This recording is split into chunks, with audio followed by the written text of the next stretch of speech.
Bibili ka ba ng Suzuki Cars at naghahanap ka ng legit, maayos at mabilis ka transaksyon? Ako si Ramel Gonzalez, Suzuki Sales Manager Auto Caloocan Branch. 18 years na ako dito sa Suzuki Auto Caloocan at nako, lahat ng gusto mo, ibibigay natin yan. Hanapin mo ako dito sa Guard on Duty o di kaya dito sa showroom duty namin. Nanday mo, tawagan mo ako, bilis! Sa lahat po ng makapanood po and makasalamuha po yung video ko ngayong araw na to. So, ayan. Thank you po, no? Ayan. Nagpapasalamat na ako agad sa inyo po. So, ito po, no?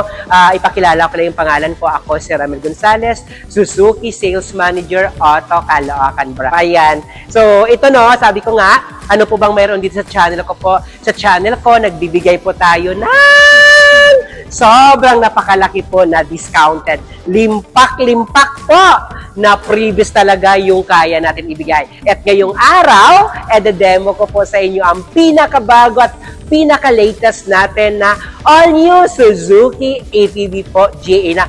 Sabi ko nga, kung ikaw naghahanap ka ng mura, matipid sa gasolina, at talagang pang-pamilya at lahat pwede mo isakay. So ito, Suzuki ATV GA with single aircon. Demo ko po sa inyo. So ito po, una-una po, ito po, kung nakita nyo po, itong i-demo ko sa inyo po ay superior white na variant namin na Suzuki ATV. And then po ito po, naka-multi-reflector dipping ilaw natin, naka-steel rim po yung gulong natin po.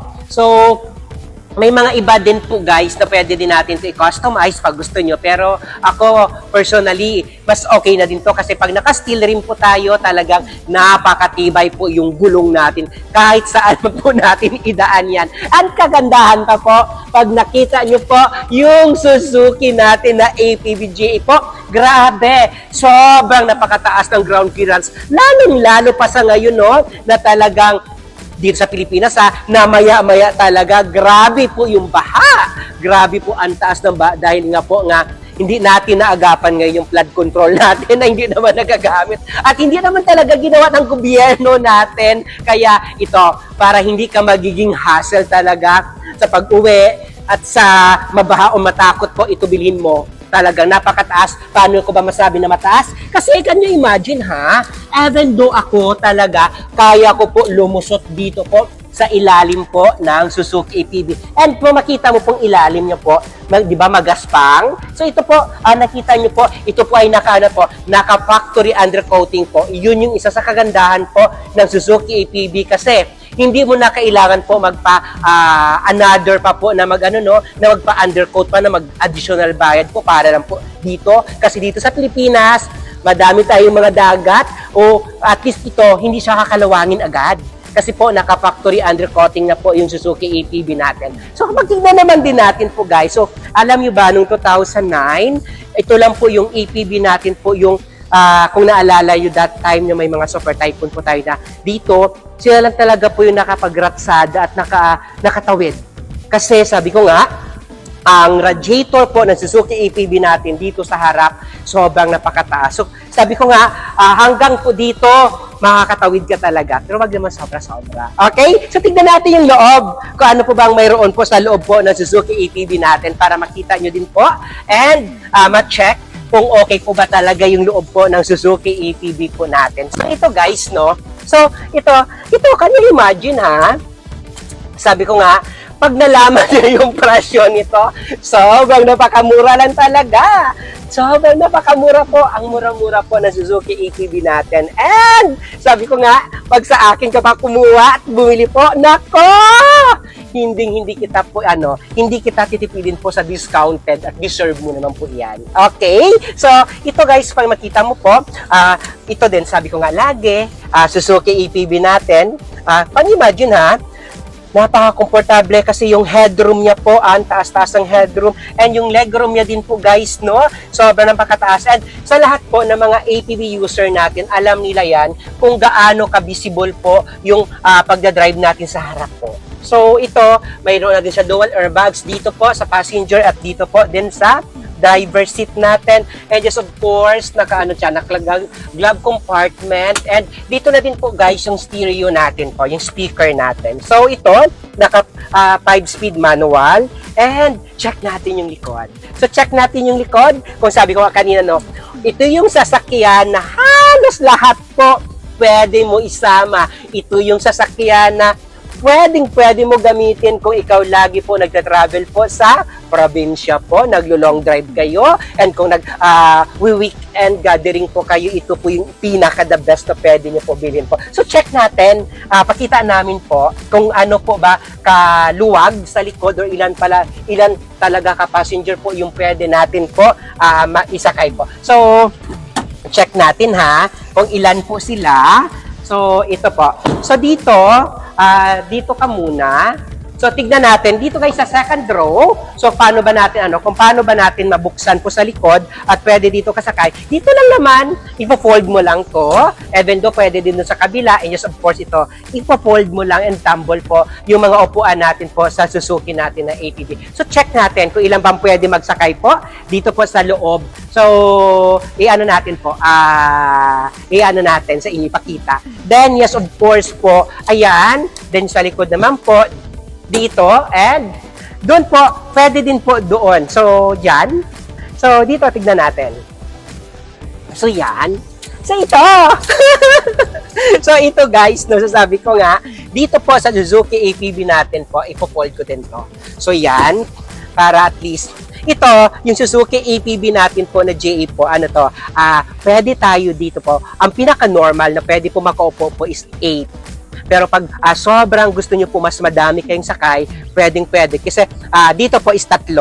Sa third row, 3 po dito. Dito din po sa second row po is 3 and 2 po sa harap. Pero kung mapayat at maliliit lang naman din po, bata, for example, pwede dito 4. And just of course, dito din po pwede din 4. Alam niyo kung bakit sabi ko nga na yung Suzuki ATV natin na sobrang sulit po yung presyo. Kasi, ito din guys can you imagine po na yung paa ko na, can you imagine yung legroom po, kahit may maleta ka o may mga bag ka, pag long drive ka, talagang hindi po mapapagod po yung paa mo. And just of course, no, kita nyo po yung headroom niya po, ang taas. Kahit po 6-footer po kayo, hindi po po yung ulo mo dito po. So, yan po yung pinakamaganda po sa Suzuki ATV natin po. So, ito guys, sabi ko nga, kung ikaw, nagbabala ka po at gusto mo po mag-invest po ng sasakyan at naghahanap ka lang ng mura lang and affordable, can you imagine po, for 5 years to pay, 15,000 lang po yung monthly nito. Okay? Can you imagine 15,000? So, kung nag-i-income po kayo ng 35 o 40,000, dalawa kayo kung may asawa ka, tapos yun na yung income nyo po. Kaysa naman, sabi ko nga lagi, no? Ito sabi ko lagi, kaysa bumili ka ng mahal na sasakyan na yung monthly niya 20,000, 25,000, tapos 5 years to pay pa. Tapos akto guys ito talaga sabi ko nga, hindi naman sa ginajudge ko kayo. Hindi naman pero sa tagal ko dito, sa car industry, kahit sino man na mga kliyente ko, hindi naman lahat na mayayaman, na grabe talaga. Pero imagine mo na, ilang pa lang, after 3 years, 4 years, napapahatak na po yung kanilang sasakyan. Kasi hindi na nila na-sustain yung pagmamonthly po na yon. So, can you imagine nun? So, ito nga, sabi ko nga, ito yung bilhin mo, so, hindi ka naman masyadong ambisyoso talaga, kasi hindi ka mahihirapan sa monthly. Hindi magsasacrifice yung iba mong budget sa pagkuha ng sasakyan. And ito pwede mo siya gamitin, guys. Sabi ko nga, pwede mo siya gamitin para po sa pag gusto mo naman pang business. Kasi ito, detachable po yung mga chair nito. Detachable, then yan, gawan mo kung anong gusto mong negosyo po na pwede mo ito kargahan ng bigas or kargahan ng tubig po or kahit anong negosyo mo dito. Napakasulit kasi kung nabuksan mo guys ito, grabe to bakal to lahat dito. Talaga, naka-ladder type po yung nito, yung body frame po ng Suzuki ATV natin na GE po. So, kahit gaano kabigat yung pwede mo dito ikarga po, kayang-kaya niya po. Okay? So, ayan. So, sabi ko nga, ito, Ito, sa lahat ng mga OFW dyan, ayan, na makakapanood nito. Napakabilis lang ha. Sabi ko, sobrang nakakabilis lang po kumuha sa amin ng sasakyan. Lalo-lalo na pag cash po kayo. Nako! ID lang kailangan ko. ID lang, saka bayad. I-release natin agad yan, okay? Pag utang naman, napakabilis lang. Ako na yung mag-process. May online application si Ramel na isi-send ko lang sa inyo. Then may instruction ko saan nyo po pwede i-send din po. Okay? So, ayan. So, ano na ba? Pag OFW po kayo, to valid ID lang, proof of remittance mo na 3 months, kontrata mo, that's it.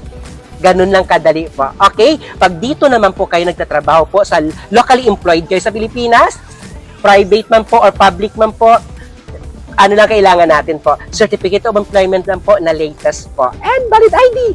Ganun lang. Ako na bahala.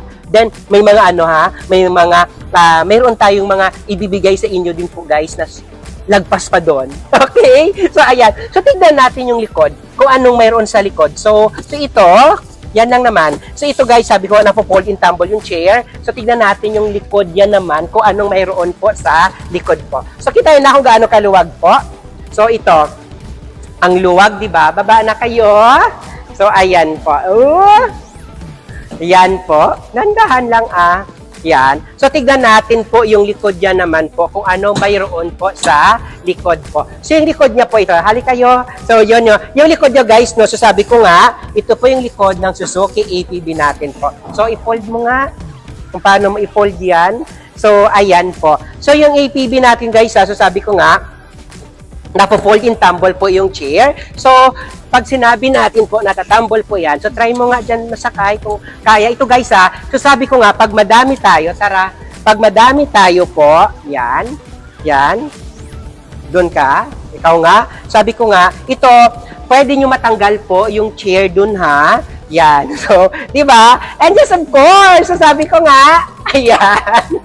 Huwag kayo mahiya, natawagan po kami kasi andyan po sa monitor nyo po yung number ko. Sir, 915-907-9878. Ulitin ko, ito yung number ko. Sir, 915-907-9878. O puntahan nyo kami dito sa Suzuki Auto Caloocan branch. Dito lang hanapin nyo kami sa Guard on Duty. Alam nyo ba, ako mismo hanapin nyo, si Ramel Gonzales kamo, yung baklita kamo na nag-YouTube kamo, yun yung hanapin nyo. Kasi, pag hindi nyo ako hinanap dito sa Guard on Duty, o di kaya sa showroom duty namin, hindi na nila ibibigay sa akin yan.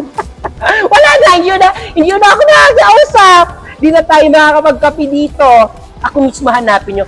Sabihin nyo kamo, si Ramel ang talaga gusto ko kausap, ayaw ko makipag-usap sa iba. Kasi gagawin nila doon, kasi mayroon kasi kami guys, mayroon kami kasi rules. Pag kinausap ka na nila and nagbigay ka ng number mo doon, hindi na nila ibibigay, hindi na kita pwede ikuha doon. So sayang naman yung discount ni Ramel, sayang naman yung kaya natin ibigay sa inyo. Tandaan nyo na pag manager yung kausap nyo, wala na maikot-ikot pa, bagsak presyo agad yung kaya natin ibigay. O diba?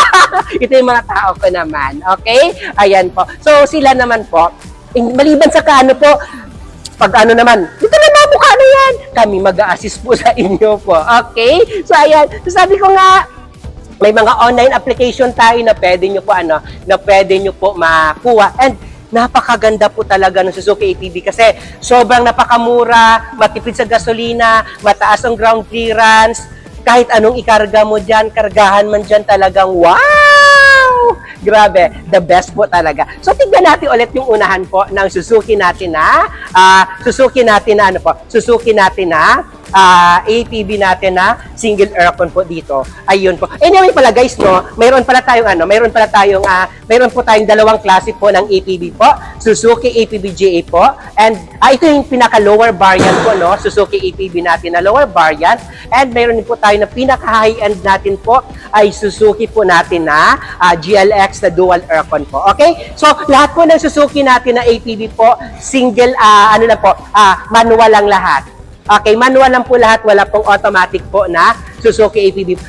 way back, mayroon naman po. Pero po, right now po, pinaka-latest natin, wala na po yung automatic po. Bali, manual na lang po mayroon. Itong dinademo ko na Suzuki APB GE with single aircon, saka Suzuki APB po na dual aircon at na GLX po. Okay? And sabi ko nga, huwag kayo mahiya.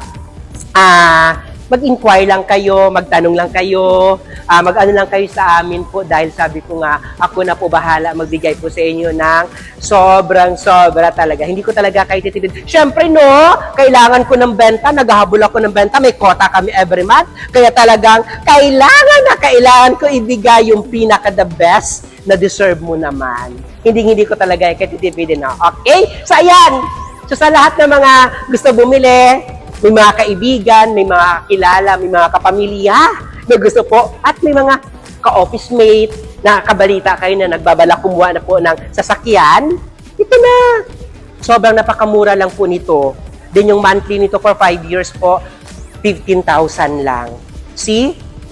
Promise. Mas maganda na yung ano, pag hindi natin, may iba kasi na sinasabi ng mayroong mga zero down, mayroong mga pero ang monthly, 25, 20, 18, tapos kotse lang.